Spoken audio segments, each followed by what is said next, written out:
hayot yo'lini ilm-fan bilan bog'lagan, o'z umrini jamiyat taraqqiyotiga bag'ishlagan insonlar bor. Ular nafaqat o'z davrining yetakchilari, balki kelajak avlod uchun yo'l ko'rsatuvchi mayyoqdir. Ana shunday siymolardan biri O'zbekiston Respublikasi Fanlar Akademiyasi akademiki, pedagogika fanlari doktori Jo'rayev Risbay Haydarovichdir.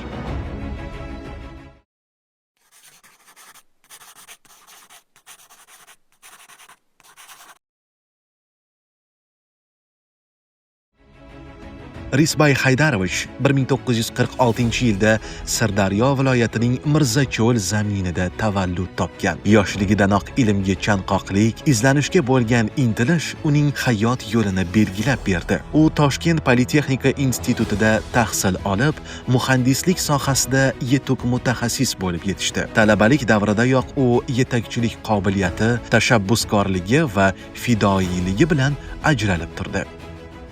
Bugun gapiradigan gaplarim shuning uchun ham buyukki, bu buyuk insonning shogirdiman.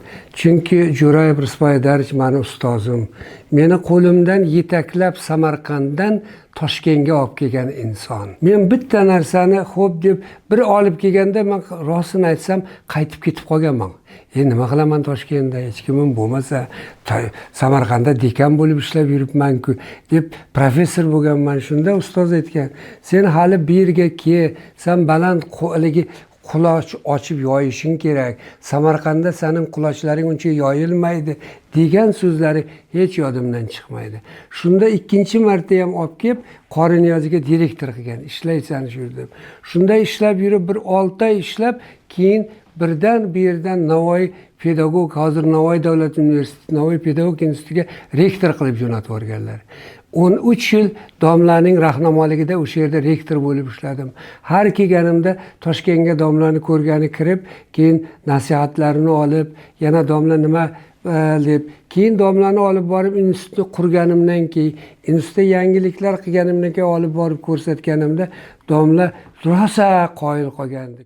Mehnat faoliyatining ilk bosqichlaridan boshlab ilmiy izlanishlar, pedagogik faoliyat va jamoatchilik ishlari uning hayotining ajralmas qismiga aylandi. U turli yillarda mas'ul lavozimlarda ishlab, ta'lim tizimini rivojlantirish, yoshlarni tarbiyalash va ilm-fanni yuksaltirish yo'lida ulkan hissa qo'shdi. Xususan, u O'zbekiston Respublikasi Vazirlar Mahkamasida, oliy va o'rta maxsus ta'lim tizimida, shuningdek, xalq ta'limi vaziri lavozimida faoliyat yuritib, mamlakat ta'lim tizimida muhim islohotlarni amalga oshirdi. Uning rahbarligi ostida ta'lim jarayoniga zamonaviy yondashuvlar joriy etildi. Xalqaro tajribalar o'rganildi va amaliyotga tatbiq qilindi. Risbay Haydarovich nafaqat rahbar, balki chinakam ustoz sifatida ham tanilgan. U o'zining boy tajribasi va bilimini yosh avlod bilan bo'lishib kelmoqda.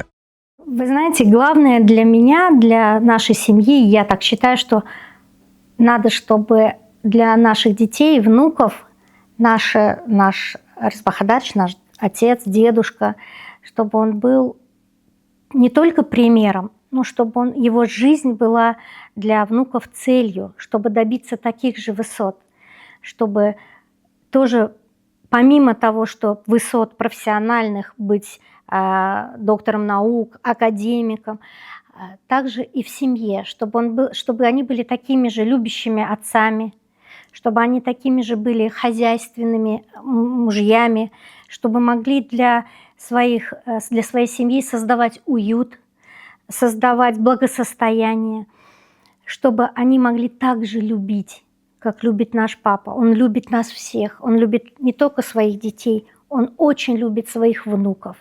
И я знаю, что он готов отдать последнее для своих, оторвав от себя, но чтобы было все у детей и внуков.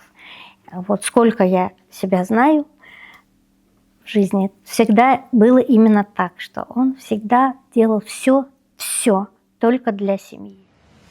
Ustozning ilmiy merosi nihoyatda boy va serqirra. Uning muallifligida o'nlab monografiyalar, darsliklar va o'quv qo'llanmalar yaratilgan. 450 dan ortiq ilmiy maqolalari respublika va xalqaro ilmiy jurnallarda chop etilgan. Ko'plab ilmiy amaliy konferensiyalarda faol ishtirok etib, ilm-fan rivojiga o'z hissasini qo'shib kelmoqda. Shuningdek, u innovatsion ishlanmalar yaratishda ham faol bo'lib, uning nomiga bir nechta patentlar rasmiylashtirilgan. Ustozim Jo'rayev Rusvay Haydarovich bilan 2010-yildan beri tanishman. Men u payt harbiy oliy ta'lim muassasasida ishlardim. Dissertatsiyani bitirib kelib, ustozim oldiga kelganman. Ularni shaxsan tanimaganman, faqat ishlarini o'qiganman, ko'rganman. Kelib, ustoz, men dissertatsiya tayyorladim, menga ilmiy maslahatchi bo'ling deb maslahat bilan kelganman. Endi ustozda haqiqatda bir bag'ri kengligi shundan iboratki, ular meni tanimaydi. Hech kim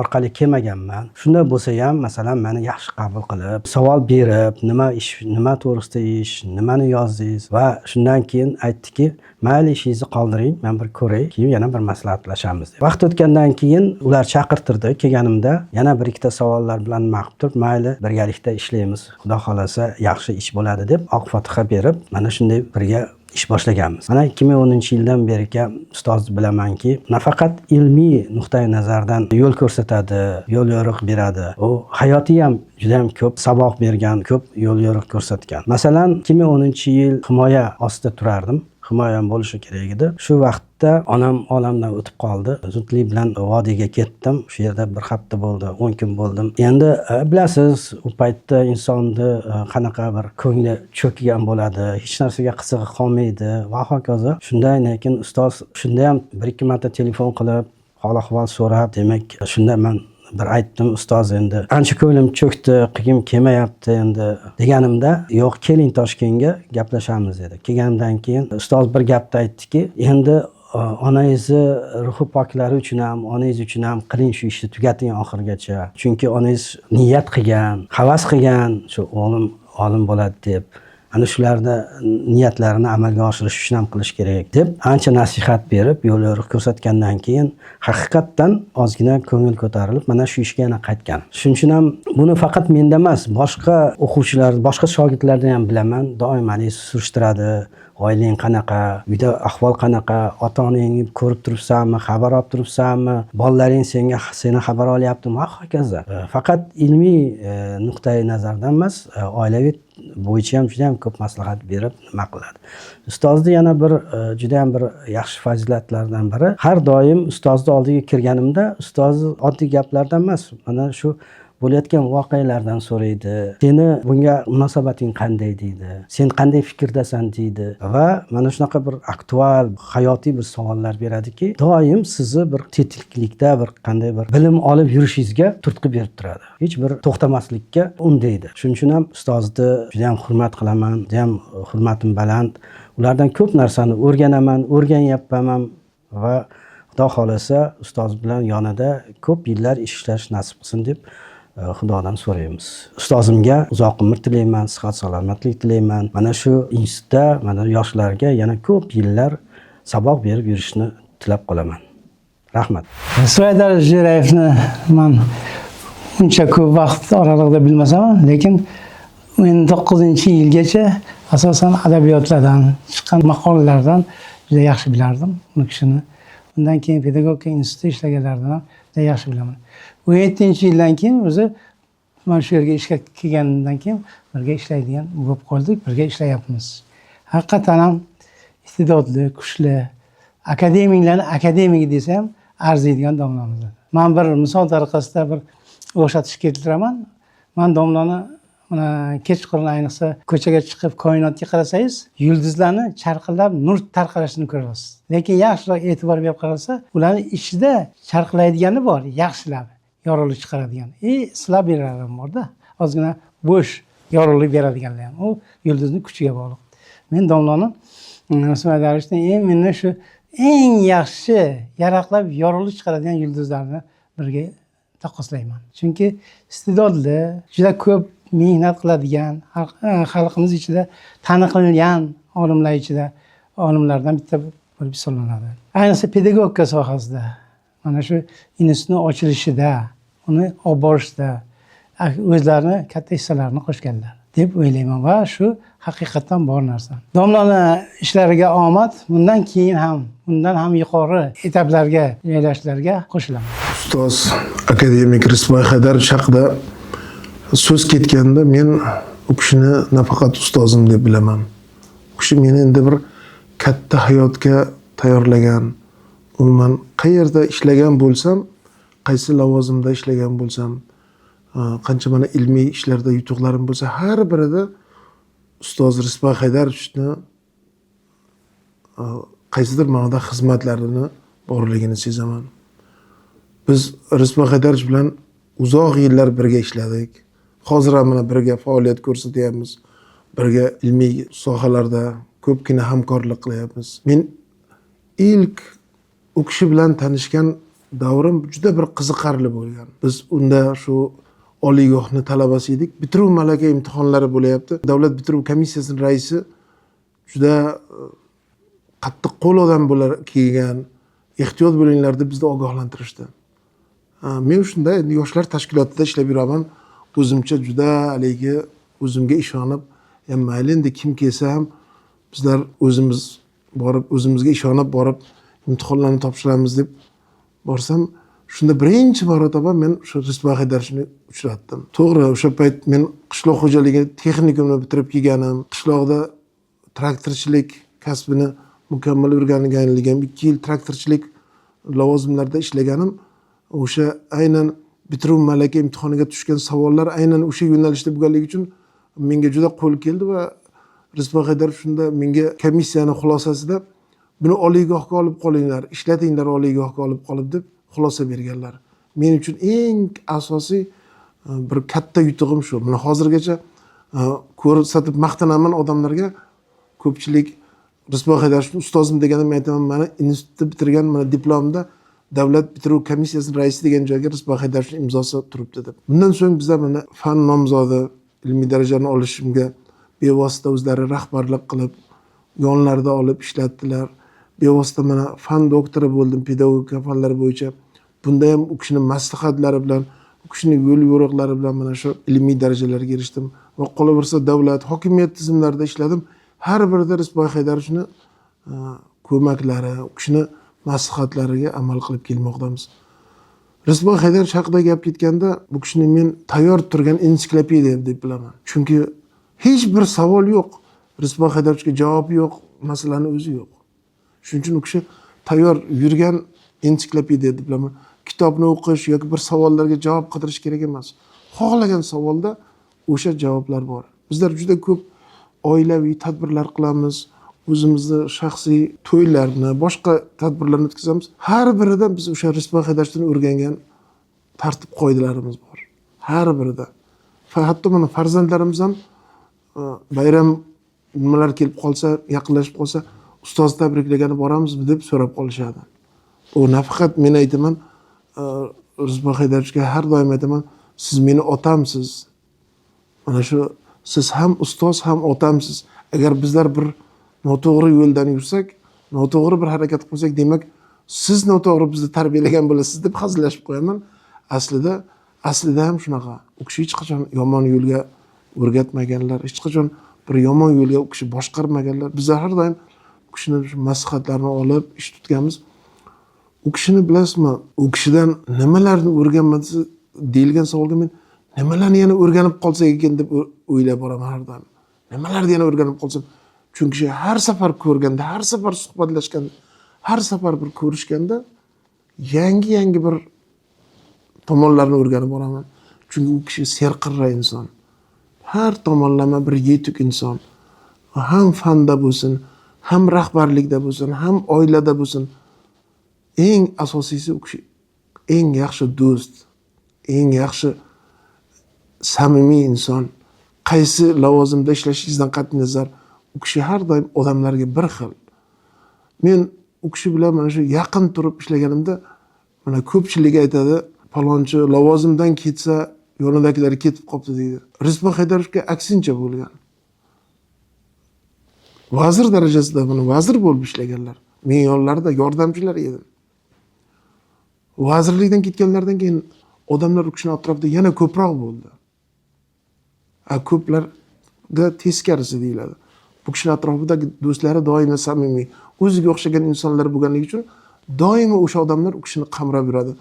Qachon qaysi davraga borsam, yorug' yuz bilan men bu kim deb so'rashganda men o'zimni tanishtirib, Rizmat Haydar shogirdiman deb aytib ko'proq muvaffaqiyatga erishganman. Tom ma'noda ustoz sog' bo'lsinlar, endi umrlari uzoq bo'lsin deyman. U kishini hali ilmiy maktablari yana kengayib boraveradi. Bu kishini mana ijod faoliyatlari o'rganiladi. Bu kishini hayot yo'llari men o'ylayman hali bizga o'xshagan shogirdlariga, bizdan ham keyingi yoshlarga juda katta bir hayot maktabi bo'lib ketadi. Shunday yaxshi insonlar bilan birga yurganimizdan, bir zamonda yashayotganligimizdan, birga nafas olib yurganimizdan men juda xursandman. Shunaqa insonlar, shunaqa ustozlar, samimiy insonlar safimizda ko'p bo'lishini tilab qolaman. Ustozimiz Rizmat Haydarovich haqida gapiradigan bo'lsak, biz bilamizki, butun demak O'zbekistondagi ta'lim tizimini rivojlantirishga hissa qo'shgan buyuk arbob sifatida ko'ramiz. Nafaqat ustozimiz xalq ta'limi, oliy ta'lim, balki mana shu professional ta'lim tizimi, ya'ni kollej tizimi tashkil etilganda ham birinchi bo'lib mana shu kollej, ya'ni professional ta'lim tizimini rivojlantirishda o'zlarini ulkan hissalarni qo'shgan ustoz sifatida bilamiz. Bizda bu sohaga qiziqishimizga asosiy sabab ham bevosita mana shu ustozimizni mana shu sohani O'zbekistonda 97-98-yillarga olib kelib, 2000-yilgacha demak bevosita rahbar sifatida boshqarib, ushbu tizimni rivojlantirishida o'zlarini qo'shgan hissalari nafaqat ilmiy jihatdan, balki o'sha hayotiy, insoniy fazilatlaridan kelib chiqqan holda biz ham ustozga havas qilganmiz va mana shu sohani tanlab, demak bugungi kunda mana shu professional ta'lim tizimida o'z faoliyatimizni olib boryapmiz. Ushbu faoliyatimiz doirasida 2010-yillardan keyin ustozimiz yozgan asarlari, qilgan o'sha ilmiy ishlarini o'rganib, biz ham mana shu yo'nalish bo'yicha ilmiy qilish bo'yicha maqsad qilib olganmiz va bevosita o'sha ustozimizni yo'llarini tanlab, mana shu tanlagan mavzulari bo'yicha bevosita biz ham shu soha bo'yicha ilmiy ishlarimizni bajarganmiz ustozimiz rahbarligida. Nafaqat ustozimiz ilm jihatidan o'rnak bo'ladigan ustoz, balki hayotiy jihatdan, insoniy jihatidan, o'sha tarbiyaviy jihatdan komil inson sifatida ham biz ustozimizdan juda ko'p o'rnak oladigan darajada xislatga ega inson hisoblanadilar. Bir oddiy o'xshatish keltirib o'tmoqchiman. Oddiygina bir niholni ham bog'bonni qo'liga beradigan bo'lsa, u yaxshi bog'bon bo'ladigan bo'lsa, o'sha niholni chiroyli qilib avaylab o'stirib, o'sha hosil beradigan darajaga olib keladi. Ayrim bog'bonlar bor, o'sha hosil beradigan tayyor bir niholni bersangiz ham quritib qo'yish nimasiga olib keladi. Demak, Rizmat Haydarovich haqida gapiradigan bo'lsak, ustozimiz xuddi o'sha yosh niholni gullatib, o'sha hosilini beradigan, butun o'sha xalq mana shu hosildan bahramand bo'ladigan darajada shogird yetishtiradigan ustoz deb bilaman. Demak, ustozimizga men uzoq umr tilayman. Mana shunaqa tabarruk, muborak yoshlarni bir nechtasini ko'rishlarini, oilalari baxtiga, farzandlari, nevaralari baxtiga va biz shogirdlarning baxtimizga, mana shu ilm sohasi baxtiga sog' salomat bo'lishlarini tilab qolaman. Umrlari uzoq bo'lsin. Yanada mana shu tizimni rivojlanishiga o'zlarini hissalarini qo'shib, o'zlarini maslahatlarini berib, demak, bugungi kunda o'sha ta'lim sohasini nafaqat O'zbekistonda, balki butun dunyoda o'sha rivojlantirishga ham hissa qo'shishlariga uzoq umr, kuch-quvvat tilab qolaman. Eng muhimi, u yuksak ilmiy maktab yaratdi. Uning rahbarligida o'nlab fan doktorlari va nomzodlari yetishib chiqdi. Ustoz Rizmat Haydarovich to'g'risida gapiradigan bo'lsak, 2008-yilda o'zi aspiranturaga kelganman. Xorazm viloyatidan Toshkent shahriga kelgan paytda shunda ustoz to'g'risidagi ma'lumotlarga ega bo'lganmizda, biz ko'p endi izlanishlar olib borish natijasida dissertatsiya bibliografiyasini tiklaganda shu ustoz haqidagi ma'lumotlarga ega bo'lganmiz. Mana shu ilk bosh 2008-yilda ega bo'lganman o'zim. Asta-asta shu faoliyatimiz davomida shu ustozni qanchalik o'zini maktabini yaratganligi, shu maktabni davomchilar bugungi kunda asosiy faoliyatlarni shu kasbiy ta'lim sohasida yuritganligini keyin bilib olganmiz. Buni yaqqol misoli sifatida bugungi kunda davlatimiz rahbari tomonidan mana shu kasbiy ta'lim sohasiga berilayotgan asosiy e'tiborlarni shu ustozni maktabida qilinayotgan ishlar nuqtai nazaridan uni dolzarbligini yanada davlat darajasida shuni kasbiy ta'lim sohasini yuksaltirish, o'rta bugun kadrlarni tayyorlashdagi bugungi kundagi ilmiy salohiyatni demak kuchaytirishga qaratilgan ishlar sifatida qarasak bo'ladi. Ustozni maktabi, ya'ni mana bugungi kunda ixtisoslashgan kengashga shu yoshlarda ham raislik qilyaptilar, jonbozlik bilan shu shogirdlarni qo'ymasdan demak ishlashga undayaptilar. Bu shiddatli ustozda har doimgidan ham bugungi kunda yana ham shu motivatsiya olib ishlaydigan darajada biz yoshlarni umumiy ko'rsatkichlardan kelib chiqqan holda hisobga oladigan bo'lsak, so'nggi yillardagi mana shu kasbiy ta'lim sohasiga qaratilgan islohotlarda, ya'ni mana normativ huquqiy hujjatlarni ishlashda ilmiylikniga asoslangan holdagi hujjatlarni yuritilishi bo'yicha bugungi kunda davlatimiz tomonidan asosiy mezonlash ilmiylikka asoslangan holda hujjatlarni ishlab chiqishga qo'yilyapti. Bu ustoz Rizboy Haydarovichni maktabida bor. Chunki mana bizlar kengashlarda ishtirok etyapmiz, muhokama jarayonlarida ko'ryapmiz, tadqiqot ishlari bilan tanishyapmiz. Bu tadqiqot ishlarida yaqqol bu narsalarni misolni ko'rsak bo'ladi. Shu bilan birgalikda bu jarayonlarni aynan shu kasbiy ta'lim sohasida o'zini chuqur ishlari, xizmatlari bilan o'z fidoyiligini ko'rsatgan akademik olim sifatida ko'ramiz bizlar. Bu albatta ustozni ko'p ishlarini bizlar yoshlarga yetkazishimiz kerak. Bu jarayonlar bo'yicha hozir mana shu kasbiy ta'lim rivojlantirish institutida malaka oshirish jarayonlarida ishtirok etayotgan rahbar o'rinbosarlarga bizlar albatta yetkazamiz buni. Va quyi bo'g'inlarga yetkazish bo'yicha ham ishlarni tizimli olib borishimiz kerak deb hisoblayman men o'zim ham. Chunki mana viloyatlarga xizmat safarlariga chiqamiz, xizmat safarlari jarayonida biz yoshlarimizga yetkazishimiz kerak bo'lgan narsa bu kasbiy ta'limni bugungi kundagi dolzarblik, ya'ni o'rta bugun kadrlarni demak xorijiy standartlar talablari darajasida tayyorlanish. Bu narsalarni barchasini bizlar shu ustozni maktabida ko'ramiz. Chunki bu maktab yaratilgan, bu davom etyapti. Buni biz yana ham davom ettirish tarafdorimiz. Nima deymiz? Shu nuqtai nazardan kelib chiqqan holda ustozni ishlariga omad tilaymiz. Har doim sog' salomat bo'lsin. Bizday shogirdlarni yetishtirib charchamasin. Ustoz Jo'rayev Rizboy Haydarovich haqida gapiradigan bo'lsak, men shogirdlardan biri hisoblanaman. Ustoz juda ko'p yaxshi bir namunali shogirdlari juda ko'p atrofida. Ustoz haqida gapirsak, ustozni samimiyligi, shogirdlarga bo'lgan munosabatlari o'rnak bo'ladigan darajada deb bilaman o'zim uchun. Ustozdan juda ko'p narsalarni o'rganganmiz, ilm yo'lida, hayot yo'lida.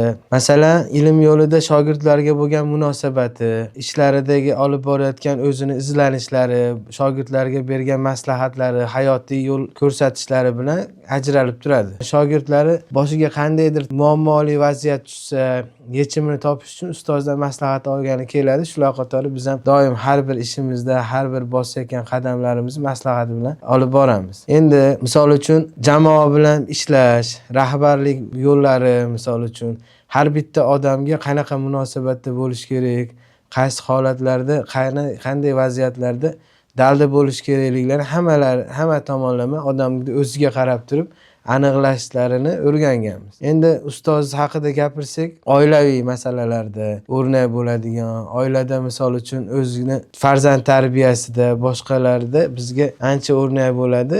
Mehribonligi, odamlarga bo'lgan munosabati, shogirdlarga bo'lgan munosabati, oila a'zolariga, farzandlariga bo'lgan iliq munosabatlari o'rnak bo'ladigan darajada samimiyligi, ko'p xislatlarni aytishimiz mumkin. Ustoz aslini olganda o'zi mehribon inson. Shogirdlariga ham, misol uchun oilasiga ham, hammaga bir mehr bilan munosabatda bo'ladi. Ish faoliyatida qattiqqo'lligi ham bor. Biror bir topshiriq bajarsa, shuni oxirigacha yetkazmasdan qo'ymaydi. Bizga ham u o'rnak bo'lgan. Biz ham biror narsa boshlasak, oxiriga yetkazmasdan qo'ymaymiz. Shu tomonlari bizga ko'proq o'rnak bo'lsa bo'ladi. So'zim yakunida endi ustozga uzoq umr tilayman, sog' bo'lsin, salomat bo'lsin, biz shogirdlarning baxtiga doimo zabardast bo'lib yursin. Biz Xudo xolasa bundan buyog'iga nima xizmatlar bo'lsa bajaramiz, ustozning oldida yurib, yelkama-yelka topshiriqlar bajarishga harakat qilamiz. Doim sog' bo'lsin, salomat. Avvalambor mana shunday ustoz haqida fikr bildirishga imkoniyat yaratilganligidan xursandman. Bunday insonni shogirdi bo'lishdan, ular bilan ham suhbat bo'lishdan, ularni tarbiyaga undovchi, purma'no fikrlaridan, hayotni tushuntirishga o'rgatuvchi o'gitlaridan har doim bahramand bo'lish baxtiga muyassar bo'lganimdan juda ham baxtliman. Ustozni bevosita rahbarliklarida PhD dissertatsiya ishimni, doktorlik dissertatsiya ishimni yoqlash baxtiga muyassar bo'ldim. Ustozga shogird bo'lishni o'zi bu katta baxt. Chunki ustoz har doim ham shogird olishda juda ham qattiq talabchanlar. Dissertatsiya ishini ancha boshlanganligi va mana shu dissertantni o'zini himoya uchun tayyor ekanligini qaysidir ma'noda oddiy suhbat tariqasidagi imtihondan o'tkazadilar. Ularga ma'qul bo'lsagina ustoz uchun ilm maktabini eshigini ochish muammo bo'lmaydi. Shuning uchun ham ustozdagi o'zim uchun juda ham bir kashf qilganim, ustoz hech qachon insonni sifatlariga qarab muomala qilmaydilar yoki uni mansabiga, erishgan darajasiga, lavozimiga. Bu ustoz uchun qiziq emas. Ustozga chuqur hurmat bilan ularni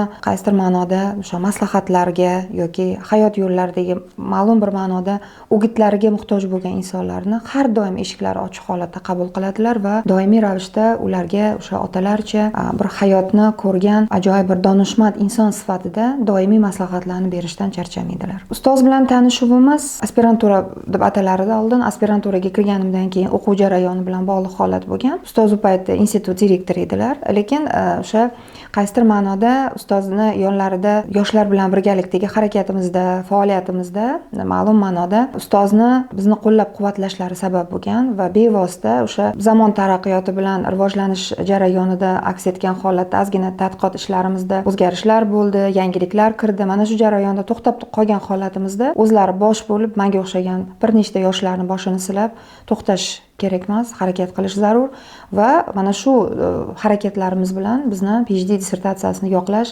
baxtiga muyassar qildilar. Ustoz bilan bog'liq xotiralarni eslaydigan bo'lsam juda ko'p. Faxr bilan aytaman, anchasi yoqimli, anchasida hayot maktabini o'rganishga to'g'ri kelgan. PhD dissertatsiyani yoqlash jarayonimizda mana shunday bitta xotirani aytmoqchiman. Bevosita meni shu ilm faoliyatimda turtki bo'ladigan PhD dissertatsiyalar agar esingizda bo'lsa, Bolonskiy sistema kirib keladi deb taqataq dissertatsiya ishlari tugagan. Men o'shanda Buxoro davlat universitetida seminardan o'tib ekspert xulosalar bilan tanish bo'lib, himoya kuni belgilanish arafasida yurgan paytimizda yangi tizim keldi va ishlar o'z-o'zidan to'xtadi. Mana shu jarayonda bizda muzlash bo'ldi. Buni men bilan o'sha etapda bo'lgan tadqiqotchilar juda yaxshi biladi. To'g'ridan-to'g'ri to'xtash jarayoni, chunki yangilikka harakat butunlay tizimni to'xtatdi. Mana shu jarayonni ichida dissertatsiyalar bir chekkaga qo'yildi, ilmiy tadqiqot ishlari bir chekkaga qo'yildi va bizda o'zidan o'zi hali demak himoya qilish baxtiga muyassar bo'lmaymiz degan sovuq bir holat hukmron bo'lib qoldi. Lekin orada yana siljish ozgina bo'ldi-yu, lekin bizda shunga nisbatan harakat to'xtaganini sezgan ustoz bir kun yig'ilish qildilar, tushuntirdilar, to'xtash kerak emas deb shaxsan o'zimni chaqirib, ishingda nima gap? Ustoz endi himoya qilish menimcha qiyin bo'lsa kerak, juda tizim og'ir bo'lib ketdi. Bunaqa katta muammoni olib chiqa olmaymiz. Hozirgi dissertatsiya mavzumiz bunga tortmaydi deganimizda, yo'q, ilmni qilish kerak, dissertatsiyani olib kel. Va o'sha kuni dissertatsiyamni ertasi kun chiqarib olib keldim. Ichida 20% o'zgartirasan, dissertatsiyani hech qanaqangi qiymat buzilmagan. Bugungi kun uchun men rahbar sifatida, rais sifatida senga aytishim mumkin, himoyaga bemalol tortadi. Faqat o'sha qonunlar, bugungi chiqqan farmoyishlar, yangiliklar bilan boyitasan, metodika yaxshi. Bu bilasizmi, ora yo'lda yurgan inson uchun qanchalar yoqimli gapligini. Bu xuddi o'rmonga kirib adashib qolgansiz-ku, bir inson sizni chaqirib, mana shu to'g'ri yo'l bilan chiqasan, katta yo'ldan o'ngga, chapga. Mana shunday yengillik bergan insonga va bu narsa bizga juda katta yo'l ochib bergan. Ustozni qo'llashlari bilan mana shu harakat bilan bir yil o'tmay himoya qilganmiz. Agar meni nazarimda mana shunday yelkamizni tutib bo'ladi, hammasi joyida degan insonlar harakati bo'lmaganda biz balkim bu darajaga yetib kelmasdik. Xuddi shunday PhD ish qilib bo'ldik, bir yil o'tdi, ustoz chaqirdilar. Men ustozga ozgina shogird sifatida yonlarida yordamchi bo'lib, ulanib yurgan vazifalarni qilib yurgan paytimda chaqirdilar. Sen doktorlik qilish niyating bormi dedilar. Men aytdim, ustoz ayol kishiga karyera uchun fan nomzodi, PhDni balki o'zi yetar deganimda, sen ilmiy tadqiqot institutida ishlaysan. Sen baribir tadqiqot ishini ichida bo'lganing uchun bo'lim nuqtai nazarida maqola yozasan, baribir fikr bildirasan, tadqiqot ishlarida ishtirok etasan. Bu nima degan gap? Bu nima uchun, nima maqsad yo'q senda deganlar. Shu bilan yana ustozga mayli ustoz, agar shogirdlikka olsangiz, men siz bilan birgalikda doktorskiy ishimni qilaman deganimda, bo'ldi, men sendan ertaga 4 ta mavzuni kutaman deganlar. Mana bir kunda bo'layotgan narsa, ertaga menga 4 ta mavzu. Ustoz, nimaga 4 ta mavzu? Chunki bitta mavzudan tanlash imkoniyati bo'lmaydi deganlar. Hech qachon tanlash imkoniyati bo'lganda bitta yo'lga qarash kerak emas. Ustoz 3 ta 4 ta yo'lni olish kerak. Mana shu gapni o'zida men hozirgacha mana shu usuldan foydalanaman. Hatto o'zimning shogirdlarimga ham keladi, masalan, ustozlik qiling, yordam qiling deganda, mana sizga vaqt bir hafta mavzu tanlang, 4 ta, 5 ta mavzu olib kelasiz, o'tirib ikkalamiz muhokama qilamiz. Qaysi mavzuda yuragimiz jiz etsa, shu mavzuda ishlaymiz. Chunki tadqiqot ishi sizniki. Mavzuni rahbar topib bermaydi. Mavzuni tadqiqotchi o'zi kelib, iltimos ustoz, mana shu mavzuda sizning maqolalaringizni, dissertatsiya ishlaringizni ko'rdim. Agar xo'p desangiz, siz bilan birga ishlash niyatim bor degan fikr bilan keladi. Demak, o'zidan o'zi siz meni oldimga nimadir ma'lumot bilan kelgan bo'lishingiz kerak. Agarki shogird ustozni oldiga hech narsasiz kelib, ustoz menga bitta mavzu bering, men himoya qilaman deydigan bo'lsa, bu ustoz bilan uzoqqa borib bo'lmaydi. Bu shogird bilan uzoqqa borib bo'lmaydi. Chunki bu degani ertaga baribir meni siz olib chiqib ketasiz degan narsani tushunish kerak. Ustoz shogirdni olib chiqish uchun mas'uliyat o'zgacha bo'ladi. U ish tayyor bo'lgandan keyin, butun etaplardan o'tgandan keyin, bu menimcha barcha tadqiqotchi biladi. Bu biz uchun haqiqiy o'zbekcha mentalitet bilan aytganda orqa tog' degani. Orqangizda o'sha ustozingiz borligi, siz uchun eshiklarning ochilishi, sizga bo'lgan hurmat, e'tibor, ko'p bora ustoz orqali erishilgan yaxshi gaplarim menga mana shu ustozni atrofida bo'lganimga bog'liq. Shuning uchun taqdirdan minnatdorman mana shunday ajoyib inson bilan bir joyda birga ishlayotganimdan, ustoz bilan uzoq vaqt birga ularning faoliyatlarida bo'lganimdan juda ham xursandman. Ustozga uzoq umr tilayman, sog' salomat bo'lsinlar, kasal bo'lmasinlar.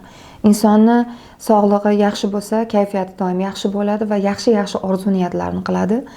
Ustoz o'zlari juda kamtar, lekin insonga ishonch bera oladilar, insonga qaysidir ma'noda yo'l ko'rsata oladilar. Hozirgacha men to'liq ishonch bilan aytishim mumkin, O'zbekistonda deyarli ustozni tanigan, bilgan insonlarning ko'pchiligi ustozni bergan yo'l yo'riqlari bilan o'z yo'llarini topib olgan.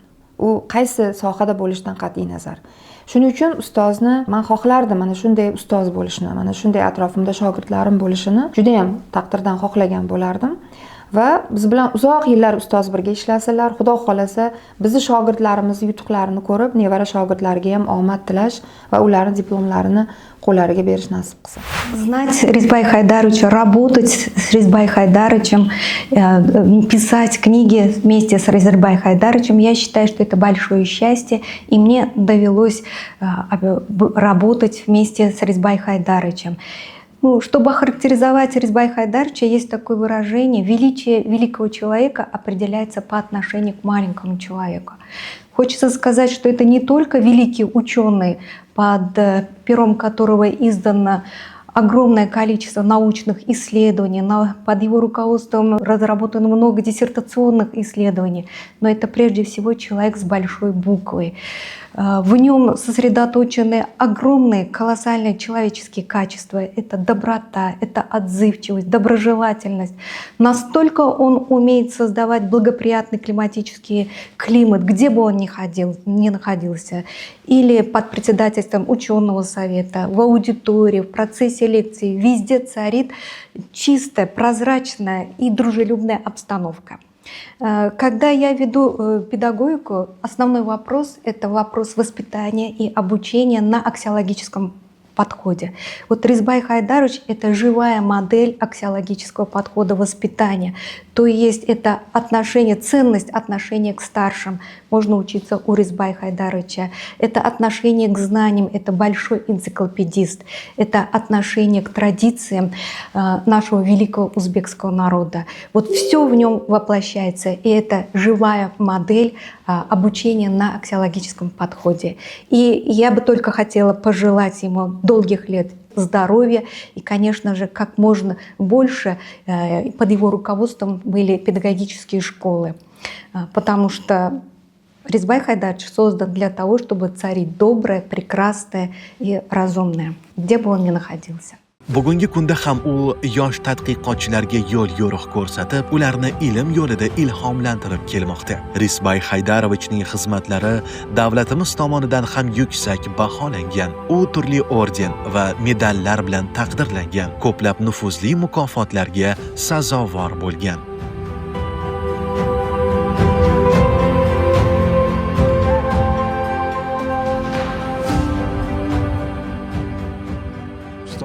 Rezbay Jo'rayev haqida juda ko'p tarixda bo'lgan voqealar, shu bilan bir qatorda ilmda bosib o'tgan yo'llari va shu jarayonda shogird sifatida shular bilan birga bosib o'tgan yo'llarni birgalikda tahlil qiladigan bo'lsak, Irisbay Darich Jo'rayevni men 30 yildan ortiq taniyman va ustoz bizga shu 30 yildan ortiq davr mobaynida ta'lim tizimida faoliyat olib borishimizda, o'quv me'yori hujjatlarini yaratishimizda, darsliklar, o'quv qo'llanmalar yaratishimizda, qolaversa ilmiy tadqiqot ishlarini olib borishimizda ko'p maslahatlar berib kelayotgan katta buyuk fan sohasining darg'alaridan bittasi. Irisbay Darich Jo'rayev agar tarixga nazar soladigan bo'lsak, 1988-yilda taqdir taqozosi bilan meni Moskvaga aspiranturaga o'qishga yo'llanma bilan jo'natishgan. Shunda Moskvada tahsil olish jarayonimda meni stipendiyam bilan bog'liq muammolarga duch kelganman.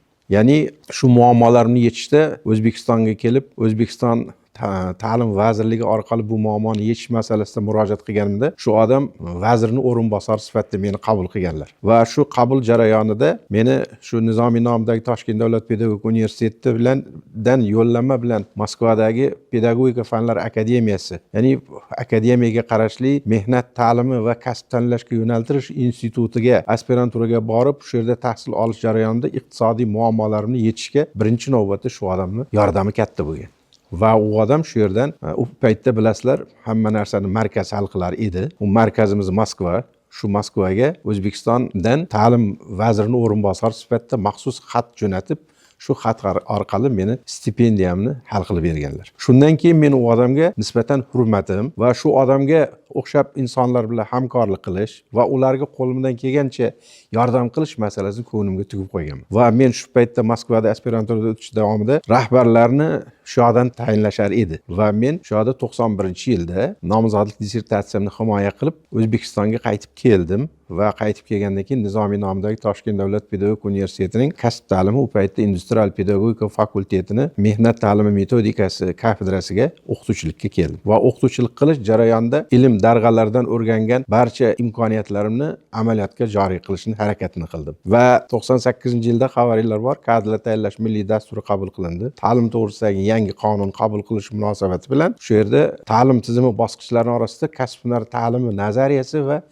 metodikasi yo'nalishi bo'yicha ilmiy tadqiqotlar olib borish uchun alohida ixtisoslashgan kengash tashkil qilish tashabbusi shu Irisbay Darich Jo'rayevdan chiqqan.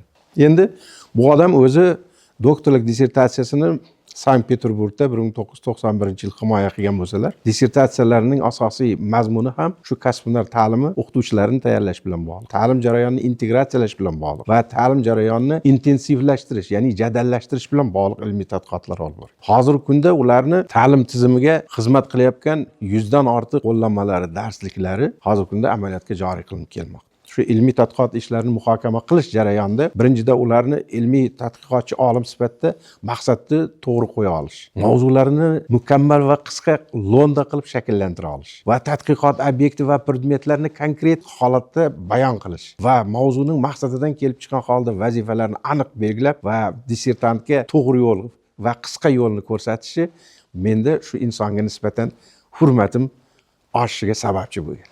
Va oradan ma'lum bir vaqt o'tib, shu ixtisoslashgan kengashda yurib, shu odamga ixlos qo'yib, keyin o'zim iltimos qilganman. Domla, men doktorskiy ish boshlamoqchiman, shunga siz ilmiy maslahatchi bo'lsangiz deb.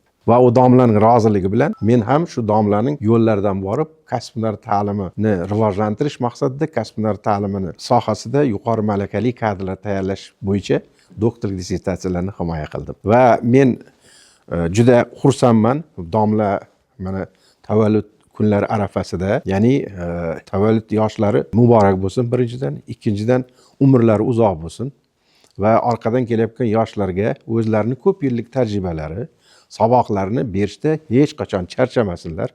Sababi ularni o'zining turishini o'zi ibrat, o'zlarining yurishining, muomalasining o'zi odamlarga ma'lum bir darajada tarbiyaviy ta'sir etadigan bir shaxs sifatida ko'z oldimizda gavdalanadi. Sababi o'qituvchi nafaqat o'qitish kerak, shu bilan bir qatorda yoshlarni tarbiyalash kerak. Yoshlarni tarbiyalash uchun albatta o'zi shunga mos va shu ideal shaxs sifatida ham tashqi qiyofasi ko'rinishidan, ham muomala madaniyat va shu bilan bir qatorda shu ta'lim jarayonida ma'lum bir muloqot munosabati va ilmda ilmni ilmiy jarayonni olib borish va uni tahlil qilishda bularning bilimlariga haliyam ehtiyoj sezamiz. Endi umuman olganda domlani men shu ulug' yoshlar bilan tabriklash bilan bir qatorda ustozimizga uzoq umr tilaymiz. Tanlari sog' bo'lsin.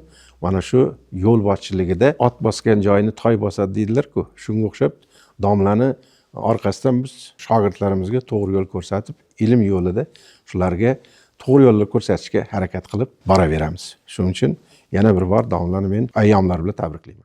Risbay Haydarovich to'g'risida qanchalik gapirsak, odam bir hayajonlanib, bir eslaydi o'sha davrlarda, uchrashgan davrlarimizda, rahbarlik qilgan davrlarimizda. Risbay Haydarovich ajoyib inson, ajoyib rahbar, ajoyib ustoz. Shunaqa bir tarbiyalaganki shogirdlarini. Ular Risbay Haydarovich bilan faxrlanadi. Risbay Haydarovich bizning tizimda boshlagan bo'lsa, professional ta'lim tizimida. Keyin xalq ta'lim vaziri bo'ldilar. Boshqa ishlarga o'tdilar, ilmiy ishlar bilan shug'ullandilar. Lekin har doim prof ta'lim tizimidagi biz shogirdlarni bizni tashlab qo'ygan yo'qlarda. Har doim bizlardan nima ishlar qilyapsizlar, nima bo'lyapti, qanday to'g'ri yo'lda yursalaring to'g'ri bo'ladi, nima ishlar qilsalaring to'g'ri ishda olib borgan bo'lasizlar. Doim maslahatchi, xuddi otaday inson. U inson bilan shogird bo'lganimdan faxrlanaman. U insondan ko'p narsalarni o'rgandim. Umrlari uzoq bo'lsinlar. Ustozlariga bo'lgan hurmat, shogirdlariga bo'lgan hurmat, oilasiga, qarindoshlariga bo'lgan hurmatni Risbay Haydarovichdan o'rgansak, qancha o'rgansak kam. Oqil Mirzoqich ustozlarimiz shunchalik Risbay Haydarovichni yaxshi ko'radilarki, mana bu bir-biriga bo'lgan munosabatlarni oddiy bir so'z bilan tushuntirib bo'lmaydi. Risbay Haydarovichning ustoziga bo'lgan hurmati, Oqil Mirzoqichning qilgan hurmatlari, Oqil Mirzoqichning qanchalik yaxshi ko'rishlari bizlarga saboq, bizlarga maktab, bizlarga o'g'it. Risbay Haydarovich umrlari uzoq bo'lsinlar. Oqil Mirzoqichimiz 100 yoshlarga kiryapti. O'sha yoshlarga yetib yursinlar. Farzandlarining, nevaralarining, yevaralarining baxti kamolini ko'rsin. Biz Risbay Haydarovich bilan ishlaganimizda shunchalik bir yaqinlashib ketdikki, oilaviy bordi keldi qilardik. Rahmatli ayollari ham shuncha bizlarga hurmat bilan borganda quchoq ochib ko'rishib, quchoq ochib kutib olardilarda. Qanchalik qayg'urganmiz Svet opamizdan ayirganlarimizda. Risbay Haydarovichda ajoyib o'zining bir maktabi bor. Shogirdlari ham bir-biri bilan shunchalik ittifoqki, shunchalik bir-biri bilan mehrliki, hayron qilasiz. Ko'p narsani o'rgansa bo'ladi. Hali siz ko'p yashang, ko'p shogirdlarni tarbiyalang. Xudo xolasa 100 yoshliklaringizda ham 80 yosh nima bo'pti? Hozir ko'rib havas qiladi hamma sizning yurishingizga, qomatingizga, kuchingizga, bilimingizda endi aytmasa ham bo'ladi. Sizni akademik bo'lsangiz ham sizni xuddi aka-ukadek hammasi yaxshi ko'radi-da. Ham tortinadi, ham mehr bilan sizga intiladi. Umringiz uzoq bo'lsin Risbay Haydarovich. Xudo xolasa 90 yoshligingizda ham, 100 yoshligingizda ham qatorimizda xato bo'lmay, nevara-yevaralaringiz bilan birgalikda siz bilan o'sha yubileylaringizni kutib olish hammamizga nasib qilsin. Sog' bo'ling. Ustoz bilan tanishganimizga mana 26 yil bo'ldi. 26 yildan beri ustozlik qiladi, maslahatlarini ayamaydi, beradi. Endi hozir aytib o'tgandek, kasbiy hamda hayotiy tajribaga ega odamda hayot yo'llarida bularni har bitta gaplari, maslahatlari aytaylik, judayam bir donishmandlarcha, yana eng asosiysi maslahatlari, o'yitlari beg'araz. Hammamizda endi har bitta oilada bo'ladi, muammolar bo'lar, boshqa bo'ladi.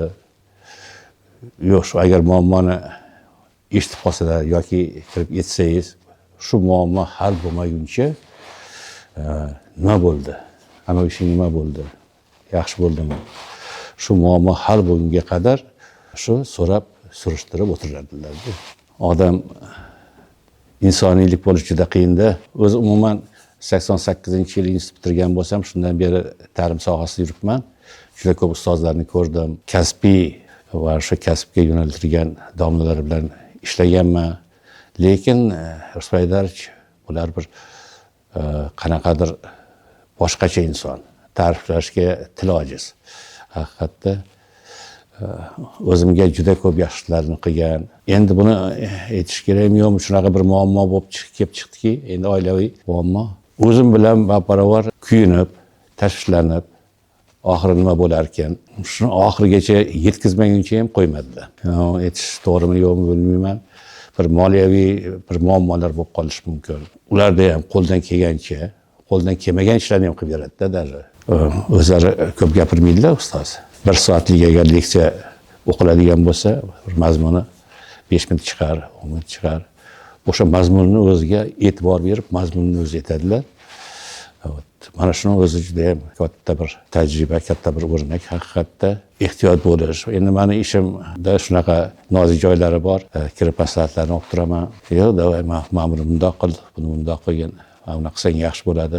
Eng asosiysi insonlarga zarar keltirmaydigan. Shu taraflar menga juda yoqadi, ularning insoniyligi. Ana ayollar o'tganiga qaramasdan, mana xabarim bor, bilaman. Har payshanba aytaylik qabristonga chiqib, duo qilib, har payshanba, har hafta, har payshanba uylarida aytaylik o'sha bolalari, farzandlari, nevaralari yig'ilishib o'tirishadi. Haftada bir marta. Endi hamma ishli odam, o'qish bor, ishlar bor. O'shaning uchun bir-birini ko'rish har doim bo'lavermaydi, lekin payshanba kuni, o'sha bir kuni hammasi bir oila davrasida yig'ilishib bo'lgan ishlarni maslahatlashadi va hokazo. Tilagim bunaqa insonlar kam bo'ladi. O'shaning uchun yashashinlar, uzoq yil yashasinlar. Sog'lik avvalambor, hammasidan qutulgan bu inson, hamma narsalarni egallab bo'ldilar. Endi bu yoqqa faqat sog'lik, umrlari uzoq bo'lib yursin. Shu kelganda insta hamma alib qoladi. Domla kelibdilar, domla kelibdilar deb. Lekin har kun ishga keladilar. Endi bunga bir qoida qilish kerak. Sog' bo'lsinlar, bizlarga bosh bo'lib yuraversinlar.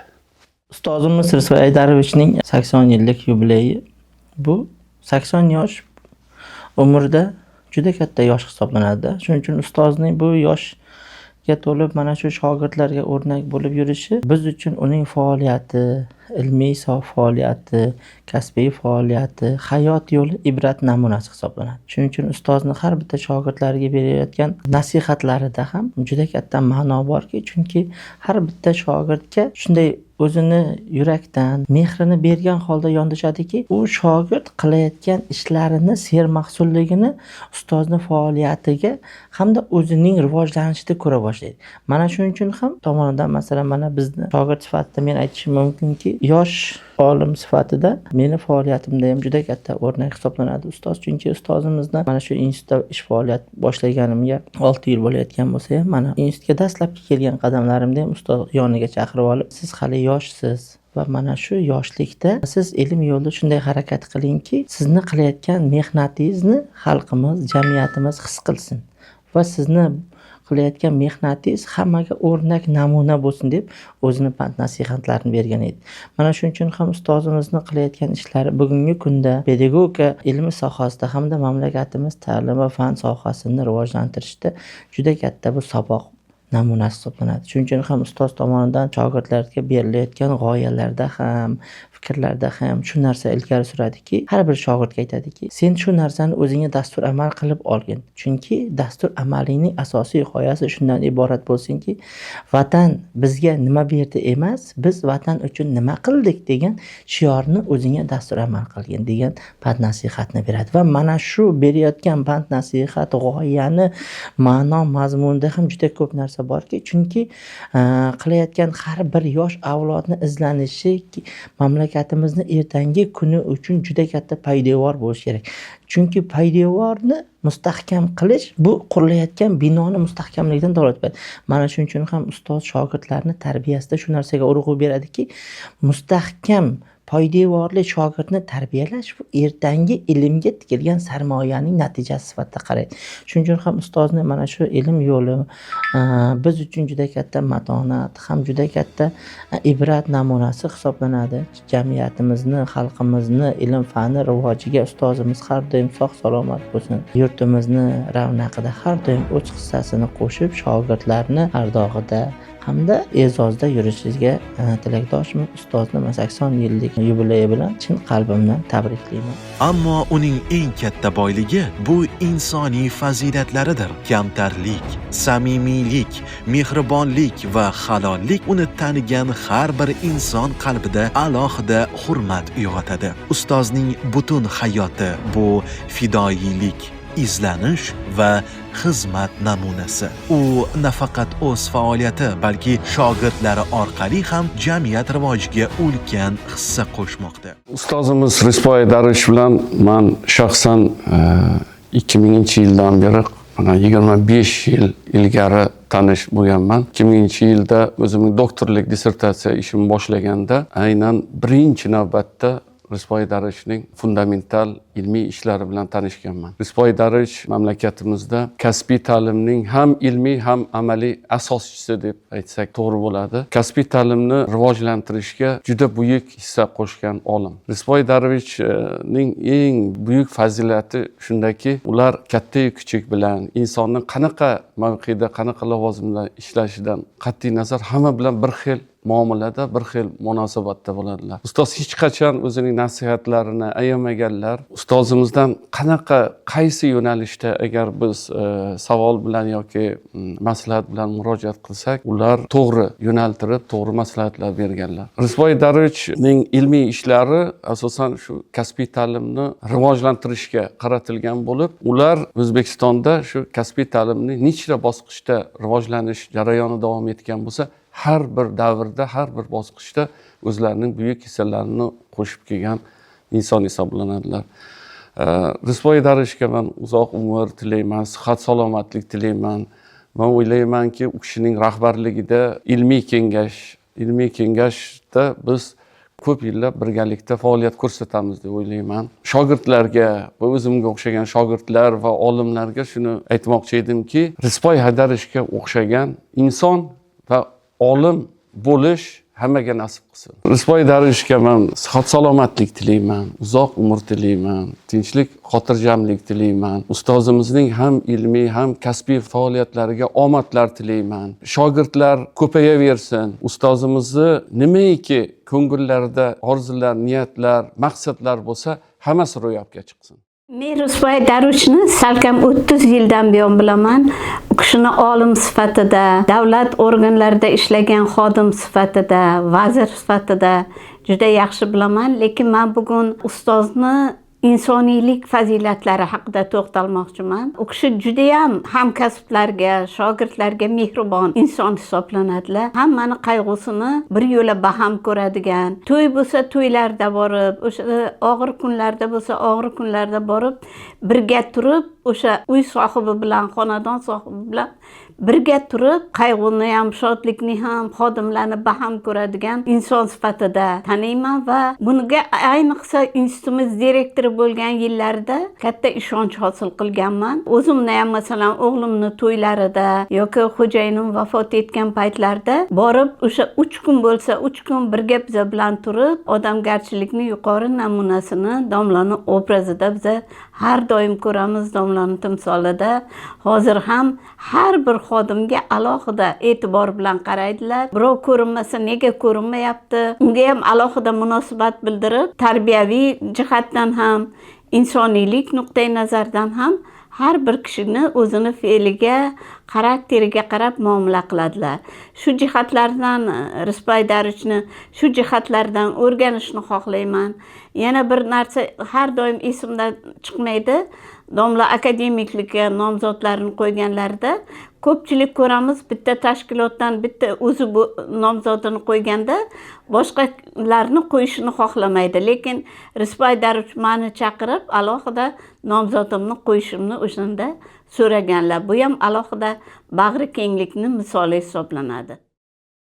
Ustozimiz Jo'rayev Rizboy Haydarovich to'g'risida gapirish biz uchun birinchidan judayam mas'uliyatli, judayam katta mas'uliyatni his qiladi. Chunki ustoz to'g'risida gapirishda o'zi oson emas. Ustoz judayam ulug' inson. Bu insonni to'g'risida ma'lumot berish, bu inson to'g'risida gapirish biz uchun faxr hisoblanadi. Albatta, men ustozni 2001-yildan beri bilaman. Ustozni Rizboy Haydarovich Jo'rayev kasbiy ta'lim tizimini otasi desak ham bo'ladi. Chunki ustoz kasbiy ta'limda haqiqiy fidoyisi, kasbiy ta'limda rivojlanishida, uni O'zbekistonda eng yuqori jabhalarga chiqishida juda ham katta mehnatlari, hissalari bor. Nafaqat o'zi, bu tizimda uni shogirdlari ham juda ham katta hissa qo'shgan. Risbek Haydarovich to'g'risida men ilmiy jihatdan yondashadigan bo'lsam, ustoz ilmiy faoliyati jarayonida juda ham ko'p shogirdlarni ustozi, hammamizga ustoz bo'lgan. Mana bugungi kunda bizni 13.00.05 kasb-hunar ta'limi nazariyasi va metodikasi ixtisosligi bo'yicha ilmiy sovetda raisi, shu raislik jarayonida 180 dan ortiq shogirdlarni chiqardi. Shu 2017-yilda bu sovetimiz tashkil bo'lgan bo'lsa, bu sovet faoliyati jarayonida shu juda ham ko'p shogirdlarga ustozlik qildi. Shu bilan birga biz bemalol aytishimiz mumkinki, bugungi kunda kasbiy ta'limni rivojlantirishga juda ham katta hissasini qo'shayotgan akademiklardan bittasi deb bemalol ayta olamiz. Ustoz to'g'risida gapiradigan bo'lsak, ustozni har bitta shogirdlarga bergan o'sha bilimi, ilmi biz uchun juda ham katta manba bo'lib hisoblanadi. Ustoz to'g'risida gapirish har bittamizga faxr hisoblanadi. Ustozni chiqargan manbalariga to'xtalsak, bugungi kunda ustozni chiqargan o'sha manbalari biz shogirdlar uchun juda ham katta kutubxona vazifasini bajaradi. Chunki ustozni har bitta bergan ta'limi, manbasi bizni mana bugungi kunda ta'lim tizimimizda, kasbiy ta'lim tizimimizda faoliyat yuritayotgan doktorantlar, mustaqil izlanuvchilar uchun juda ham katta manba hisoblanadi. Undan tashqari biz bitta narsani aytishimiz mumkin. Ustozga qachon biz murojaat qilganimizda ustoz hech ikkilanmasdan men doim tayyorman sizlarga o'zimni bilimimni berishga, maslahatlarimni berishga doim tayyorman deb hech qachon vaqtim yo'q, boshqa degan so'zlarini eshitmaganmiz. Ustoz doim bilim uchun, ta'lim uchun doim labbay deb shu yoshlardan ham ko'ra kuchliroq faoliyat bilan yondashadi. Shuning uchun ustozni men aytaman, umrlari uzoq bo'lsin, sog' salomat bo'lsin, yoshlarga ta'lim berishda, bilim berishda, ilm berishda, ta'lim tizimini rivojlanishida ustoz hech qachon charchamasinlar. Faqat ustozga sog'lik, salomatlik, uzoq umr tilayman. Biz shogirdlar doim qo'limiz ko'ksimizda ustozni hurmat, ehtiromda e'zozlaymiz. Ustozdan biz yanada kuchli har bitta kunida berayotgan manbalaridan juda ham ko'p narsalar yanada kutib qolamiz. Chunki O'zbekistonda mana shu kasbiy ta'lim tizimini rivojlantirish sohasidagi birinchi akademik hisoblanadi. Shuning uchun ham ustozni kelajakda albatta bizga yanada ko'proq maslahatlari, ilmlari, bilimlari kerak deb o'ylaymiz. Shuning uchun ustozni umrlari uzoq bo'lsin, sog' salomat bo'lsin, hech qachon ta'lim tizimini rivojlantirishda charchamasin. Pedagogika fanlari doktori, professor, O'zbekiston Respublikasi Fanlar Akademiyasining akademigi Risbek Haydarovich Jo'rayev to'g'risida gapirganimizda eng avvalo aytib o'tishimiz kerakki, bu insonni respublikamizdagi minglab rahbarlar, pedagoglar, qolaversa izlanuvchilar faxr bilan o'zlarini ustozim deb tilga olishadi. Bu albatta bejiz emas. Chunki bu inson menga o'xshagan shunday shogirdlarni demak o'rgatdi, o'qitdi va o'zining shaxsiy namunasi bilan tarbiyaladi deyishimiz mumkin. Shaxsan men uchun meni ish faoliyatimda Risbek Haydarovichni o'rni nihoyatda kattadir. Chunki men bevosita u insondan ish jarayonida, qolaversa meni ish faoliyatimda bevosita ustozlik qildi deyishim mumkin. Chunki Risbek Haydarovich Jo'rayev tarixga nazar tashlaydigan bo'lsak, 1997-98 yillarda mustaqil O'zbekistonda kasbiy ta'limning ilk poydevorlari qo'yilayotgan davr. Ushbu davrda respublikamizda o'rta maxsus kasb-hunar ta'lim markazi nomli demak davlat boshqaruv organi demak ta'sis etildi. Ushbu markazga ustozimiz Jo'rayev Rizboy Haydarovich bevosita rahbar etib tayinlandi. Ushbu markazni asosiy vazifasi respublikamizda demak minglab kasb-hunar kollejlari, akademik litseylarni barpo etish, ularni moddiy texnika bazasini mustahkamlash, o'quv adabiyotlari bilan ta'minlash, kadrlar bilan ta'minlash, o'quv me'yoriy hujjatlarini yaratish kabi bir qancha demak tashkiliy hamda demak bevosita yaratuvchanlik talab etiladigan jarayonlar mavjud edi. Va shu jarayonlarni amalga oshirishda bevosita juda yirik professional komanda zarur bo'lgan. Rizboy Haydarovich bevosita o'zini atrofiga xuddi shunday ishlarni amalga oshiriladigan komandani shakllantira oldi. Bunday komandani shakllantirish demak insondan o'zini atrofida o'zining ma'lum bir g'oyalariga qolaversa ma'lum bir maqsad sari o'zini jamoasini oldinga boshlay olish, ularni ishontira olish, ularni moddiy ma'naviy qo'llab-quvvatlay olish demak san'atiga qolaversa uni demak bilimlariga ega bo'lish taqozo etadi. Shuningdek, shu davrda shunday komandani Rizboy Haydarovich tomonidan shakllantirildi. Ikkinchi jihatdan demak respublikamizda yangitdan mingdan ortiq ta'lim muassasalarini barpo etish vazifasi uddalandi. Bu esa bu jarayonlarni amalga oshirishda respublika rahbariyatini shunday ta'lim muassasalarini yaratishga bo'lgan ehtiyojni tushuntira olish, ko'rsata olish va bunga tegishli kerakli bo'lgan moddiy mablag'larni demak shakllantira olish vazifasini demak Rizboy Haydarovich demak uddalay oldi o'sha davrda.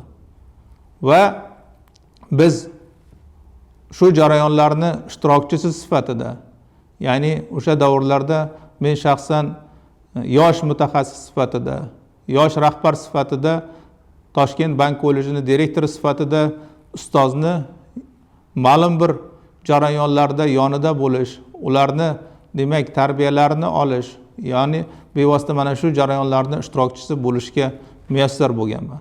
Va o'zimning ish faoliyatimizda ustoz tomonidan jamoani shakllantirish, demak ularni qanday boshqarish, ularni qanday moddiy rag'batlantirish, ma'naviy yuksaltirish, ularni o'stirish kabi jihatlarni bevosita mana shu ustozdan o'rgangan holatda o'zimni ish faoliyatimda qo'llab kelmoqdaman. Qolaversa Rizboy Haydarovichning ikkinchi ajoyib jihatlaridan bittasi bu doimiy ravishda shogirdlar bilan ishlash, shogirdlarni qo'llab-quvvatlash va ularni doimiy ravishda eshitish va doimiy ravishda o'zini yonida his qilish. Va bu jarayonni mana bugungi kunda Rizboy Haydarovich 80 yilligini nishonlayotgan bir damlarda, mana shu damlarda ham demak Rizboy Haydarovich o'zidan keyin shogirdlarni shakllantirish, ularni tarbiyalash borasida ishlarni demak davom ettirmoqda. Va bugungi kunda ham ko'plab pedagogika fanlari doktori, pedagogika fanlari bo'yicha falsafa doktori demak tayyorlayapti. Shuning bilan birgalikda ko'plab o'quv qo'llanmalar, monografiyalar, darsliklar, qolaversa matbuotda doimiy ravishda Rizboy Haydarovich muallifligidagi demak ilmiy maqolalarni biz ko'rishimiz mumkin. Shuning bilan birgalikda aytib o'tishimiz kerak, bugungi kunda respublikamizdagi yagona bo'lgan professional O'zbekistonda professional ta'lim jurnalining bosh muharriri ham bevosita akademik Rizboy Haydarovich Jo'rayev hisoblanadi. Va bu har yili demak ta'lim muassasalarimizga yangiliklar sifatida bu jurnal yetkazib berilmoqda. Va bugungi ulug' kunlarda kasbiy ta'limimiz uchun yana bitta ajoyib bayram sifatida bizning kasbiy ta'lim sohasining fidoyisi, kasbiy ta'lim tizimining bugungi kundagi otasi sifatida tan olingan hurmatli ustozimiz Rizboy Haydarovich Jo'rayevni biz qutlug' 80 yoshligi bilan muborakbod etamiz. Rizboy Haydarovichni birinchi o'sha ko'rgan paytimni bir eslayman, aynan shu jarayonda. 1979-yildan bizni universitetimizda, hozirgi universitetimizda, Milliy tadqiqot universitetimizda men o'sha davrda injener-pedagog mutaxassisligi bo'yicha mexanizatsiya fakultetida o'qiganman. Aynan Rizboy Haydarovich o'sha yili bitiruv malakaviy ishimizga rahbar bo'lib kelganlar. Keyin endi shu vazirlikdan shu Rizboy Haydarovich degan komissiya a'zosi kelyapti deganda biz juda haqiqatdan hayajonda bo'lganmiz. Negaki u paytda endi bilasiz vazirlikdan, undan tashqari nafaqat vazirlikdan, balkim o'sha bevosita biz hamkor tashkilotlarimiz tomonidan ham nima qilardi, rahbar kelardi. Aynan o'sha Rizboy Haydarovich kelgan rahbarlikdagi o'sha bitiruv malakaviy ishida bir chiroyli bir komissiya qatorida o'tirgan, komissiya qatorida Rizboy Haydarovich endi qanaqadir bizga o'ziga xos bir jihati bilan bizga yoqqan. Nimaga? Chunki ularni haqiqatdan o'sha erkak kishiga xos bo'lgan solidность, ya'ni o'zlarini kiyinishlari, yurishi, o'zini tutishi, ya'ni o'quvchilarga qanaqadir talabalarga boshqacha bir nazarda qarashlari, ana aytadiku stroga qarash bo'ladi, yo oddiy bir qarash bo'ladi. Endi shunaqa komissiyalarda shunaqa narsa borki, komissiya bo'lib kelgandan keyin ularda bir qanaqadir o'ziga xos bo'lgan xususiyat bo'ladi. Lekin Rizboy Haydarovichda u narsani biz ko'rmaganmiz. Rizboy Haydarovich kulib, qani kim bo'lmoqchisan? Qani nimani endi ish qilding? Qani shundan gapir degan savollarni berardilar-da. U haqiqatan savollar bilasizmi? Bu ilmiy nuqtai nazardan emas, bularniki ichlaridan o'zini samimiy nuqtai nazardan chiqardi-da. Ana o'shanda biz bu insonni men birinchi ko'rganimda hazilona, qanaqadir o'zlari samimiyligi, o'ziga xos bo'lgan sizga yaqinlik, endi komissiya a'zolarini sizga yaqinligi uncha bo'lmaydi. Shunaqa bir jihatlarini menga yoqqan o'sha paytda. Orada mana yillar o'tdi, ancha mana bevosita, chunki bu narsani gapirishimning sababi bizda o'sha injener-pedagog mutaxassis tayyorlaydigan jarayon birinchi bo'lib respublikada tashkil qilingan. Aynan o'sha tashkil qilish jarayonida Rizboy Haydarovich mehnatlari juda katta bo'lgan. Chunki kasbiy ta'limni rivojlanishida, kasbiy ta'limni shu holgacha kelishida ularning hissalari juda katta bo'lgan. Chunki ularda o'sha paytda bevosita o'sha vazirlik qoshida o'sha boshqarma boshlig'i bo'lganlar, keyin shu sohani rivojlantirishga hissa qo'shgan insonlardan biri sifatida biz keyinchalik o'zimizning mutaxassislik nuqtai nazaridan ularni ko'proq taniy boshladik. Chunki ularda mana kollejlarni boshqarish masalasida ishimiz tushardi. Undan tashqari mana shu o'zimizni mutaxassis tayyorlash bo'yicha me'yoriy hujjatlarda ularga ko'proq ishimiz tushgan. Ularni maslahati kerak bo'lgan ana o'sha jarayonlarda biz Rizboy Haydarovich bilan haqiqatdan muloqotda bo'lganmiz. Orada men himoya qildim. U paytda Rizboy Haydarovich sovet a'zosi edilar. Sovet a'zosida endi tasavvur qiling, bu 2000-yillarda o'sha birinchi o'sha kasb ta'limi yo'nalishi bo'yicha himoya qilish jarayonlarida Rizboy Haydarovichlar o'sha sovet a'zosi, undan tashqari 10 ta 15 ta o'sha sovet a'zolari bo'lardi. Aynan ularni qoshida biz himoya qildik. Undan keyin men bevosita o'sha prorektorlik, ya'ni akademik litsey kasb-hunar kollejlari bo'yicha prorektor bo'ldim. Bu prorektorligimni bevosita o'sha kasb ta'limi sohasidagi o'sha texnikum, kollej, akademik litsey unga boshqaruvi. Vaholanki yana bizni Rizboy Haydarovich bilan yana taqdir taqozosi bilan biz soha yo'nalishi bo'yicha yana uchrashadigan bo'ldik. Chunki men prorektorman, ular shu sohani mutaxassisi va u mutaxassisdan maslahatlarim viloyatlar kesimida o'sha borib o'rganib kelish natijasida ular bilan muloqotga chiqardik va bevosita mana shu Rizboy Haydarovich jarayonida ularning maslahatlari bo'lgan. Keyinchalik mana orada biz o'zimiz mana prorektorlikdan bevosita mana ilmiy rahbarlikka o'tdik. Ya'ni o'zimiz shogird chiqarish, ya'ni ularga biz juda havas qilganmiz. Chunki tasavvur qiling, bizni nomzodlik dissertatsiyasini himoya qilish jarayonida biz ham mana shular kabi ertangi kunda olima bo'larmikin biz, yoki shular qatori biz ham mana shu sovet a'zosi bo'lib, yoki shular qatori biz ham shogirdlarni qabul qilar ekanmiz degan orzu bizda bo'lgan, juda katta bo'lgan. Ana o'sha paytgi orzu, o'shalarga havasimiz bizni shu yetakladiki, biz ham shogird chiqarish kunlariga yetib keldik. ana aylanib kelib yana shu sovet tashkil bo'ldi. Aynan bularni kasb ta'limi yo'nalishi bo'yicha bizda Rizbay Haydarovich bilan endi bitta jamoada o'tirish nasib qildi, qarang. Bitta o'sha stol atrofida, bitta o'sha jamoada, aynan bitta o'sha himoyada o'tirish nasib qildi. Ya'ni biz bo'lajak o'sha olim sifatida biz o'sha havas qilgan ustozlarimiz kabi biz ham o'sha stol atrofida o'tirish nasib qildi. Shuna qilib biz sekin-asta Rizbay Haydarovichni oldin ilmiy nuqtai nazardan ko'proq tanigan bo'lsak, biz endi ularni xarakter nuqtai nazardan, ularni yaqin insoniy nuqtai nazardan, ularga o'ziga xos bir shogird nuqtai nazardan biz ularga yaqinroq munosabatda bo'ldik. Nimaga? Chunki ular bevosita mana shu bir jamoada o'tirish jarayonida suhbatimiz bir-birimizga bevosita to'g'ri keladigan bo'ldi. Keyin mana sovet a'zolari bilan hazilona bir suhbatlarimiz ham bo'ladigan bo'ldi. Men o'ylaymanki, bu nafaqat ustozlik, balkim bir otalik mehri desa ham bo'ladi, bir yaqin inson mehri desa ham bo'ladi buni. Biz buni bu davradagi suhbat bu ilmiy nuqtai nazardan emasdi, faqat yaqin insonlar suhbati desak ham bo'ladi. Chunki mana yildan yilga Rizbay Haydarovichni o'rganishimiz, Rizbay Haydarovich bilan bo'lgan o'sha qaysiki bir kengashda bo'lmaylik, qaysiki bir katta bir anjumanlarda bo'lmaylik, qaysiki bir tadbirlarda bo'lmaylik, bizni eng yaqin insonimizni uzoqdan ko'rsak, biz haqiqiy qadrdon insonni uchratgandek bo'lib, shunaqa bir bizda shunaqa mehr shakllandi.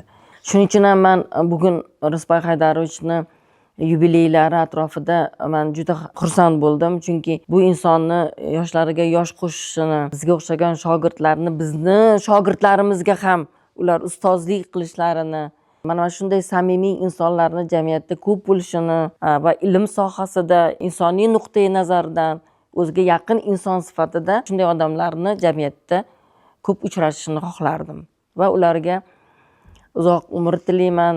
Mana shu yurishlari, mana shu davralarda kirib kelishlari, mana shu ko'rinishlari doim o'zlarini tark etmasin. Chunki u inson juda, hozir ko'rasiz, mana oddiygina bitta misol, hozir kirib keldilar. Sovet a'zosida biz o'tiribmiz, ularni kirib kelishlari bizga kuch berdi. Bizga qanaqadir, bilasizmi, shu muhitga qanaqadir yaxshi bir samimiyat kirib keldi-da. Men o'ylaymanki, mana bu samimiyatlik hech qachon ularni tark etmasin. Sog' bo'lsinlar va salomat bo'lsinlar. Qadrli ustozimiz Rizbay Haydarovich Jo'rayev haqida juda ko'p gapirish mumkin. Bu insonni men 2001-yilda meni Jizzax Malaka oshirish institutiga rektor qilib tayinlaganidan bilaman. Va o'shandan keyin doimiy ravishda biz o'sha aloqada bo'lib turganmiz, ish yuzasidan va hokazo. Men 2004-yilning oxirlarida Toshkentga ko'chib kelishimga to'g'ri keldi. Chunki 1983-yilda men nomzodlik dissertatsiyasini Moskvada yoqlagandim. Ana shundan beri ana edi, mana edi qilib orqaga cho'zilib kelgandi. Shuning uchun ishni yaklash uchun Toshkentga kelishim kerak edi. Toshkentga ko'chib keldim. U paytda Rizbay Haydarovich Qori Niyoziy nomidagi O'zbekiston Pedagogik fanlar ilmiy tadqiqot institutining rektori edilar. Va o'shandan birga ish faoliyatimizni boshlaganmiz. U kishi meni Uzluksiz ta'lim jurnaliga mas'ul kotib vazifasiga ishga qabul qildilar va shundan keyin domla bilan doimiy aloqada bo'ldik.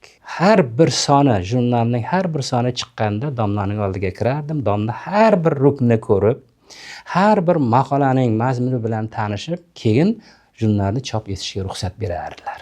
Va shu jarayonda endi men domlani olim sifatida, inson sifatida juda ham yaxshi bilib oldim. Chunki birga ishlashamiz, birga yuramiz, birga turamiz deganlardek. Mana yoz paytlari yoki bo'lmasa mana hozir bahor paytlari, bahor paytlarida hamma joyda ishning qizg'igan payti, hamma narsaning uyg'ongan payti. O'sha bizning institutimiz O'zbekiston ko'chasida Dom kino deydi hozir. O'sha Dom kinoning orqasida joylashgan bo'lardi. O'sha yerda domla o'zi va o'zining shogirdlari yordamida o'sha yerda 2 etajli bino qurdilar institut uchun. Va uning kattagina bog'i bor edilar. O'sha bog'da har bahorda o'zi chiqib albatta hamma daraxtlarga shakl berardi, hamma gullarga shakl berardi. Endi domlaning bu faoliyatini ko'rib qolgan xodimlar ham hamma ko'chaga chiqib shanbalik qilardik, birga ishlardik.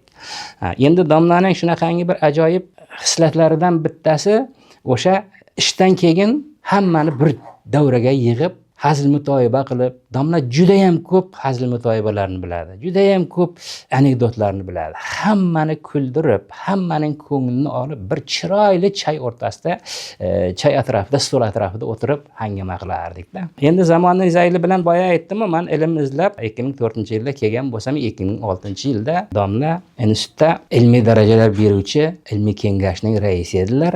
Mening ishim tayyorlab qolgandan keyin endi domlaning oldiga kirib, domla endi doktorlik ishim tayyorlab qoldi, buni himoya qilishim kerak deganda keyin marhamat dedi. Endi o'sha paytga kelib 3 kishining ishi tayyorlab qolgan ekan. Doktorlik ishi. Endi nomzodlik ishlar juda ko'p. Shunda domla qaradiki, shundan bittasi o'zining shogirdlari Tayloq rahmatli vafot qilib ketdilar. Bittasi Lutfullayev Samarqandda ishlaydilar va men. Endi 3 kishini birdaniga kirganimizdan keyin domla hech kimning tarafini olmadi. Aytdiki, endi uchalaringning ishlaring ham tayyor. Endi o'sha alfavit ketma-ketlikda yo'qlaysizlar dedi-da. L harfi bilan Lutfullayev birinchi o'ringa tushdi. M harfi bilan biz ikkinchi o'ringa tushdik va T harfi undan keyin bo'lganligi uchun Tayloq 3-o'rinda himoya qildik. Endi himoya kuni o'sha ovozlar sanayotgan sanoq komissiyasi ishlagan paytda domla meni chaqirdilar o'ziga. Shukrullo bu yoqqa kelgin dedi. Nima gap domla deb borsam, o'tir mana bu yerga dedilar. O'tirdim. Shukrullo dedi. Mana bugun sen himoya qilyapsan. Bilasan, ko'p shogirdlarimiz, ko'p insonlar mana shu himoyani qilib olib turib, keyin boshqa yerga qochib ketadigan odatlari bo'ladi. Ilmiy tadqiqot institutida. Sanchi dedi. Men aytdim, domla, men hech joyga ketmayman. Siz o'zingiz qachon tayoq olib quvmaganingizcha savolga javob, hazillashib javob berdim-da. Men hech joyga ketmayman dedim. Va shundan qarang, haqiqatdan ham 2015-yilgacha domla bilan yelkama-yelka birga ishladik. Keyin bu arada men ixtisoslangan kengashning mas'ul kotibi bo'ldim. Domla bilan yanada yaqinlab tanishdik. Endi domla hech bir kelgan insonni yo'q, sening ishing bo'lmaydi degan gapni aytmagan. Kamchiligi bo'ladigan bo'lsa, juda chiroyli qilib mana shu tomonlarini ozginagina ishlab berish kerak ekan. Dissertatsiya ishingizda o'shalarni to'g'rilab kelsangiz, albatta sizga yordam beramiz deb ko'ngilni ko'tarib chiqarib olardilar. Hech kimga sening ishing bo'lmaydi degan gapni aytgan emas. Ana shu nuqtai nazardan bugun o'zining 80-yillik yubileyini o'tkazayotgan ustozimiz Risbaydarich Jo'rayevga men uzoq yillik umr so'rayman. Shogirdlari juda ham ko'p. Shogirdlari ham domlaning izidan borib, domladek obro'ga erishishni xohlayman. Hozir institutimizdagi eng yetakchi bo'limlardan birini boshqarib kelyaptilar. Domla shu uzoq yillar mana shu bizga bosh bo'lib, bizlarni yetaklab, shu katta karvon yo'lida bizlarga sorbonlik qilib yuraversinlar. Domlaga sog'lik, omonlik tilayman. Hamisha yaxshi niyatlar domlaga yonma-yon yurishini men xohlab qolgan bo'lardim. Bugun uning shogirdlari turli sohalarda samarali faoliyat yuritib, ustoz an'analarini munosib davom ettirmoqda. Risbay Haydarovichning hayot yo'li har bir yosh uchun ibrat maktabidir. Bu yo'l mehnat, sabr, bilim va sadoqat yo'lidir. 80 yillik muborak yoshni qarshi olar ekansiz, biz ustozimizga mustahkam sog'liq, uzoq umr va bardavom ilmiy faoliyat tilaymiz. Hurmatli ustoz, sizning hayotingiz va faoliyatingiz biz uchun faxr va ilhom manbaidir. Siz yaratgan ilmiy meros, tarbiyalagan shogirdlar, amalga oshirgan ezgu ishlar, bularning barchasi tarixda o'z o'rniga ega. Yana ko'p yillar davomida bizni o'z bilim va tajribangiz bilan boyitib yurishingizni tilab qolamiz. Sizga chuqur hurmat va ehtirom bilan barcha shogirdlaringiz, hamkasblaringiz va yaqinlaringiz yana bir karra muborakbod etadi.